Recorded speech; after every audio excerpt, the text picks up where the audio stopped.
So we're rolling. Action. Hello friends, it's been a long time since you've heard from us here at Bone Daddy Blade WerX.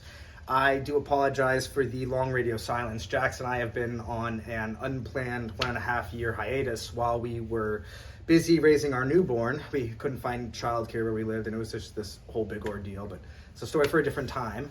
Either way, now we are back and ready to kick our output into overdrive. We decided the best way to reintroduce you to Bone Daddy Blade WerX would be to release a 12-part series individually exploring each of the 12 unique features which work together to create our flagship product, the revolutionary Axxis Hand Axe. Now, while we had previously made mention of each of these features on our website, you can check that out here at the link below, we had not thoroughly expanded upon their unique function or relation to each other, that is, until right now. So, diving right in, we begin our 12-part Axxis exploration where many discussions on knives begin. The steel. With its unique design and handling characteristics, the Axxis fills a largely unexplored niche, somewhere between knife and axe. It isn't one or the other, it is both and. As a result, selecting the steel wasn't as straightforward as you might expect.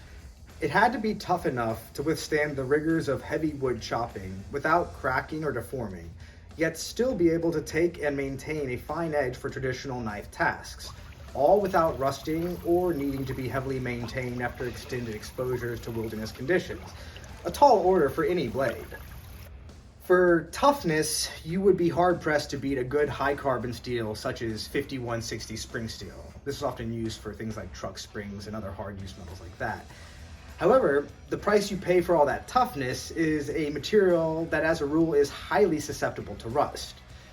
On the other hand, if you want a steel that is highly resistant to rust, such as 440C, which is often used in the medical and surgical fields, like for scalpels and things of this nature, if you wanted something like that, though, you sacrifice edge retention and durability.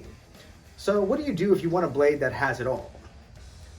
One of the primary differences between rugged tough carbon steel and rust-resistant stainless steel is the amount of carbon relative to chromium content. In order for a metal alloy to qualify as a true carbon steel, a minimum of 2.1% of its total weight must be carbon. The importance of carbon content cannot be overstated, as the carbon is directly responsible for making the steel stronger and harder. This is perfect for swords, axes, and other hard-use blades. However, the carbon does little to protect the largely iron-based steel from oxidizing. Conversely, steels produced with a chromium content of at least 12% by mass are all technically stainless steels. Chromium is an invaluable addition to steel because, unlike iron, chromium is not susceptible to normal oxidation, which results in a steel with much greater resistance to rust and corrosion. With these considerations in mind, when it came time to select a steel for manufacturing the Axxis, a clear winner quickly emerged. D2 tool steel has a carbon content of 1.4 to 1.6% and a chromium content of 11 to 13%. As you may have gathered from what I just previously had mentioned, these two elements in these quantities described make D2 something of a high carbon stainless steel.